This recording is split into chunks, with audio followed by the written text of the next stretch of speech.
বছরের পর বছর ডাব্লিউডাব্লিউই তাদের বিগ বাজেটের ইভেন্ট শুরু করে রয়্যাল রাম্বল দিয়ে। ফ্যানরা আশায় থাকে অনেক কিছু নতুন দেখার জন্য। কখনো নতুনত্ব সামনে আসে, যেই নতুনত্ব সবার মন ভরিয়ে দেয়। আবার কখনো এমন বাজে অভিজ্ঞতার মুখোমুখি আমাদের দাঁড় করানো হয়, মনে হয় যেন টিকিটের টাকাগুলোই লস। এবারের রাম্বলস ওদিকে হয়েছে, যেখানে ৩০ জনের ম্যাচে বিজয়ী হয়েছে রোমান রিয়ান্স। আর এটা ফ্যানদের জন্য বড় রকমের ধাক্কা ছিল, কেননা রোমান রিন্স এখন টপ কার্ডে থাকা তারকা, আর তার চ্যাম্পিয়নশিপে যুক্ত হওয়ার জন্য কিন্তু রাম্বল ম্যাচ জিততে হবে।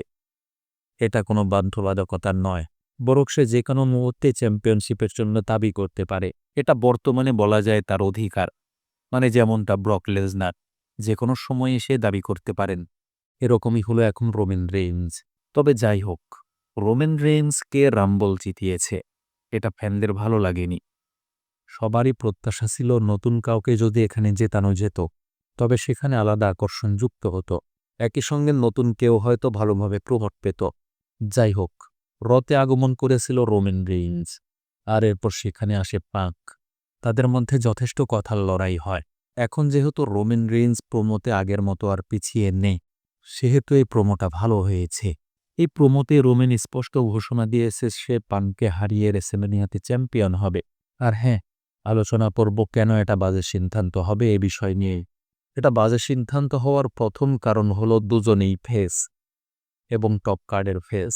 পান যখন আগমন করেছেন তখন থেকেই তিনি ফেস হিসাবেই কাজ করছেন। রোমান সে সময় থেকেই হিল হিসাবে নিজেকে সামনে এনেছিল। মানে পাঙ্ক যখন আগমন করে তখন রোমান ছিল হিল, আর সে ছিল স্টেবল লিডার।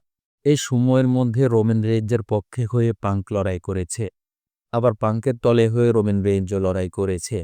এমনকি তারা দুজনেই লড়াই করেছে, যেখানে রোমান রেইন্স বিজয়ী ছিল।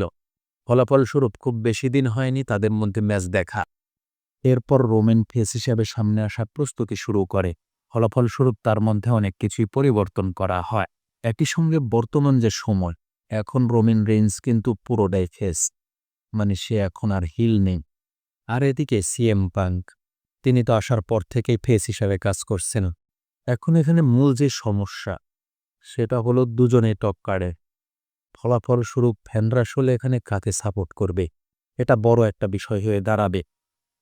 তাদের মধ্যে লম্বা সময়ের গল্প থাকতে পারে, তবে বর্তমান পরিস্থিতি সম্পূর্ণই ভিন্ন। এখানে কি পাঙ্কের ফ্যানরা রোমান রেইন্সকে বু দেবে, আর রোমান রেইন্সের ফ্যানরা পাঙ্ককে বু দেবে? যদি এমনটাই ঘটে, তাহলে ফেস হিসাবে তাদের আসলে প্রাপ্তি কি, আর এখানে তারা কি ধরনের আকর্ষণ রাখবে? আমরা এটা বলতে পারছি না কোম্পানি আসলে কি উদ্দেশ্যে ম্যাচটা আয়োজন করেছে। তবে এটা নিশ্চিত যে রেসেলম্যানিয়া পর্যন্ত যদি এই দুইজনের মধ্যে কেউ হিল টার্ন না করে, তবে এই ম্যাচটা ফ্লপ হতে বাধ্য। আর আরেকটা কথা হলো, যদি ফেস বু পায় আর সে অটো ইল হয়ে যায়, তাহলে সেখানে কিন্তু তার ক্যারেক্টার নিয়ে যথেষ্ট সমস্যায় পড়তে হয়। বিশেষ করে পরবর্তী সময়ে তার ফেস হিসাবে সামনে আসা খুবই কঠিন হয়ে যায়। আর হ্যাঁ, ম্যাচের টিকিট বিক্রির বিষয়টা তো আছেই, সাথে তাদের সবথেকে বিক্রির বিষয়টা নিয়েও ডাব্লিউডাব্লিউইকে ভাবতে হবে। আর যেটা বলছিলাম, দুই টপ কার্ডের ফেসকে মুখোমুখি করানোর জন্যই মূলত এই ম্যাচটা ফ্লপ হতে পারে। নতুনত্বের অভাব, তাদের মধ্যে লম্বা সময়ের গল্প দেখেছি এবং এখন পর্যন্ত আমরা অনেক কয়টা ম্যাচই দেখেছি। এমনকি মেইন রোস্টারে রোমান রেইন্সের আগমনও ঘটেছিল পাঙ্ককে নির্ভর করে, মানে পাঙ্কের ম্যাচে রোমান রেইন্সের আগমন ঘটেছিল। কিন্তু পাঙ্ক ফিরে আসার পরেও রোমান রেইন্সের সঙ্গে যে লম্বা সময় গল্প কাটিয়েছেন, এই ম্যাচটা না দেওয়ার পেছনে এটাও একটা বড় কারণ হতে পারত। আমরা এটা নিশ্চিতভাবে বলছি যে এই ম্যাচের মধ্যে আমরা কোনো নতুনত্ব পাবো না, আর পাওয়ার মতো কিছু নেই। আর রাম্বল জেতা রেসলারের ম্যাচ যদি নতুনত্ব কিছুই দিতে না পারে, তাহলে আসলে ম্যাচের সার্থকতা কোথায়, এটাই একটা প্রশ্ন। আর এই ম্যাচের মধ্যে যেই জিতুক, অপোনেন্ট রেসলারের জন্য সেটা কিন্তু খারাপ হবেই। এর চেয়ে নতুন কোনো তারকাকে যদি ম্যাচ জেতানো হতো, মানে রাম্বল জেতানো হতো, তাহলে আমরা সেখানে নতুন একটা তারকার প্রমোটও পেতাম, আর নতুন একটা মুখও সামনে আসতো। আর সেই মুভ যদি সফল হয়, তাহলে ডাব্লিউডাব্লিউই এর নেক্সট ফেস হিসাবে ডাব্লিউডাব্লিউই তাকে ব্যবহার করতে পারত, এতে কোনো সন্দেহ নেই। কিন্তু কোম্পানি কেন এটা করল না, এটাই প্রশ্ন। সব মিলিয়ে এই ম্যাচে নতুনত্বের খুবই অভাব। ড্রু ম্যাকিন্টায়ারের সাথে ম্যাচ না দেওয়া, রোমান রেইন্সকে জেতানো খারাপ সিদ্ধান্ত আগেই বলেছি। এরপরে আবার পাঙ্কের সঙ্গে ম্যাচ ঠিক করা আরও খারাপ সিদ্ধান্ত।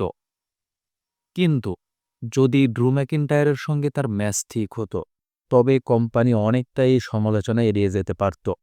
প্রথমত, ড্রু ম্যাকিন্টায়ার লম্বা সময় পরে চ্যাম্পিয়ন হয়েছে, আর সে এখন হিল ক্যারেক্টার প্লে করছে। এই হিল ক্যারেক্টার প্লে করার মধ্যে তার বুকিং কিন্তু খুব একটা ভালো ছিল না। তবে এখনই যে বুকিং খারাপ এমনটা না, বরং করোনার সময় যখন সে চ্যাম্পিয়ন হয়েছে, এরপরে ভালো আর বুকিং তেমন পায়নি। এখন যেহেতু কোম্পানি তাকে মেজর টাইটেল দিয়েছে, তাই হিল ড্রু ম্যাকিন্টায়ারের সঙ্গে রোমান রেঞ্জের ম্যাচ হলে সেটা হতো সেরা সিদ্ধান্ত। অন্ততপক্ষে ম্যাচটা যে ফ্লপ হতো না, এটা নিশ্চিতভাবে বলা যায়। অনেকেই হয়তো বলতে পারেন, ড্রুয়ের সাথে ম্যাচ হলে সেখানে কে বিজয়ী হবে, এটা নিয়েও তো প্রশ্ন থাকতে পারে। তবে হিল এবং ফেসের যখন ম্যাচ হয়, সেখানে হিল যদি তার ভিলেনি চরিত্রের মাধ্যমে জিতে যায়, তবে ফেসের ক্যারেক্টারের ওপর তেমন কোনো প্রভাব ফেলে না। হয়তো কোম্পানি ড্রু ম্যাকিন্টায়ারকে এখন হারাবে না, কিন্তু তারপরেও রোমান রেইন্সের সঙ্গে তার ম্যাচটাই হতো সেরা সিদ্ধান্ত। এর ফলাফলস্বরূপ ড্রু ম্যাকিন্টায়ার অনেকদিন পরে ভালো একটা ম্যাচও পেত, আর নিজেকে তুলে ধরার মতো সেরা একটা ইভেন্টও পেত। যাই হোক, সব কিছু প্রস্তুত, তবে কোম্পানি তাদের সিদ্ধান্তে সেটা নেয়নি। আর সম্ভাবনাময় রিউমার হলো এই ম্যাচটা ফ্লপ এবং বাজে হবে।